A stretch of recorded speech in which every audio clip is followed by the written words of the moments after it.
प्रधानमंत्री जी अपनी गोद में रखकर लाए।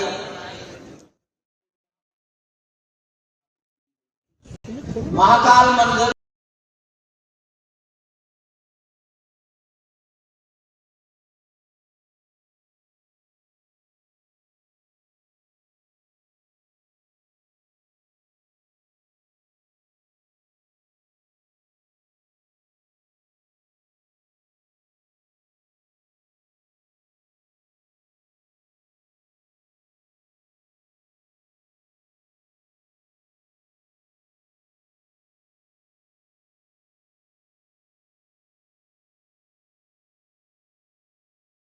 प्राण प्रतिष्ठा का मुहूर्त भी दिया था।